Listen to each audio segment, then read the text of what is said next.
ଧନୀ ଲୋକମାନେ ଯଦି ଧନ ଅଛି ତାଙ୍କ ପାଖରେ ତଥାପି ସେମାନେ ଋଣ ନିଅନ୍ତି।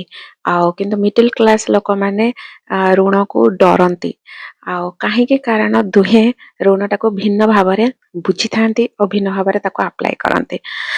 ଫର ଏକ୍ଜାମ୍ପଲ 2023ରେ ମୁକେଶ ଅମ୍ବାନୀ ଯିଏକି ଆମ ଇଣ୍ଡିଆର ସବୁଠୁ ରିଚେଷ୍ଟ ପର୍ସନ, ସେ $5 ବିଲିୟନ ଋଣ ନେଇଥିଲେ। କୋଉଥିପାଇଁ? 5G ର ବିସ୍ତାର ପାଇଁକିନା। ଗୌତମ ଆଦାନୀ $3.5 ବିଲିୟନ ନେଇକିନା ପୋର୍ଟ, ଏୟାରପୋର୍ଟ ଆଉ ବହୁତ ସାରା ଏଜେନ୍ସି ବିଜନେସ ରେ ବୃଦ୍ଧି ପାଇଁକିନା ଲଗେଇଥିଲେ।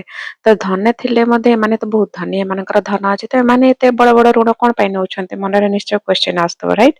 କାରଣ ସେମାନେ ହଉଛି ପଇସା କିପରି କାମ କରେ ସେଇଟା ଜାଣିଛନ୍ତି।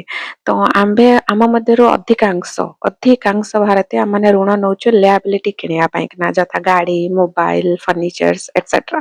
ତ ଏହା ଆମକୁ କୌଣସି ଆକ୍ଚୁଆଲି ଆୟ କରିକିନା ଦଉନାହିଁ ବା ଇନକମ ଜେନେରେଟ କରିକି ଦଉନାହିଁ।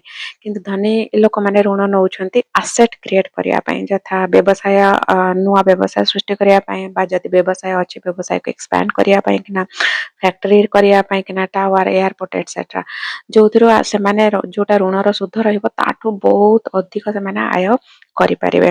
ତ ନିୟମ ହଉଛି ବହୁତ ହି ସିମ୍ପଲ। ଯଦି ଆପଣ ଭୋଗ ବିଳାସ ପାଇଁକିନା ଋଣ ନେଉଛନ୍ତି ତାହେଲେ ସେଟା ହଉଛି ଗୋଟେ ଡେପ୍ଥର ଟ୍ରାପ୍ ବା ଲୋନ୍ ଟ୍ରାପ୍। ଆଉ ଯୋଉଟା ଆୟ ସୃଷ୍ଟି କରିବା ପାଇଁ ଆପଣ ଋଣ ନେଉଛନ୍ତି, ଦ୍ୟାଟ ମିନ୍ସ ଏଟା ହଉଛି ୱେଲ୍ଥ କ୍ରିଏସନ। ତ ଋଣ ନେବା ଆଗରୁ ଗୋଟିଏ କ୍ୱେଶ୍ଚିନ୍ ନିଶ୍ଚୟ ଆପଣ ପଚାରନ୍ତୁ ଆପଣ ନିଜକୁ, ଯେ ଏହି ଋଣ ମତେ ପଇସା ସୃଷ୍ଟି କରିକି ଦବ ବା ଇନକମ ଜେନେରେଟ କରିବ, ନା ମୋଠୁ ପଇସା ଚାଲିଯିବ, ମୁଁ ଯୋଉ ପଇସାଟା ଆଉ କେବେ ପାଇବି ନାହିଁ। ତ ଭଲ ଋଣ ହେଲା ଆଉ ଯୋଉଟା ଆମଦାନୀ ବଢାଏ, ଯଥା ଏଜୁକେସନ ଲୋନ ବି ଓକେ, ଆପଣ ମାନେ ନିଜ ଏଜୁକେସନ ଇନଭେଷ୍ଟମେଣ୍ଟ କରୁଛନ୍ତି, ଯୋଉଟା ପଛେ ଯାଇକି ଆପଣ ମାନେ ଆର୍ନ କରିପାରିବେ।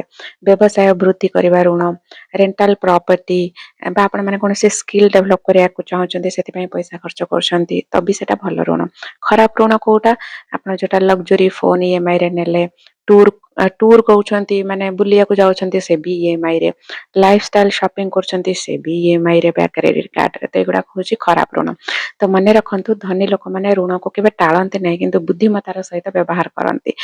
ଆଉ ଆପଣ ମାନେ ବି ସେଇଭଳି ଚେଷ୍ଟା କରନ୍ତୁ ବୁଦ୍ଧିମତାର ସହିତ ଋଣକୁ ବ୍ୟବହାର କରିକି ୱେଲ୍ଥ କ୍ରିଏସନ କରିବା ପାଇଁକିନା। ଆଉ ଯଦି ଏ ଭିତରେ କିଛି ସେପାରେଟ ଭିଡିଓ ଚାହୁଁଛନ୍ତି ମତେ କମେଣ୍ଟ କରନ୍ତୁ ୱେଲ୍ଥ, ତ ମୁଁ ଏପରି ନେକ୍ସଟ ଭିଡିଓ ନେଇ ଆସିବି। ଏପରି ସ୍ମାର୍ଟ ମନି ଟିପ୍ସ ପାଇଁ ମୋ ଚ୍ୟାନେଲ ସବସ୍କ୍ରାଇବ କରନ୍ତୁ। ରହୁଛି, ଜୟ ଜଗନ୍ନାଥ।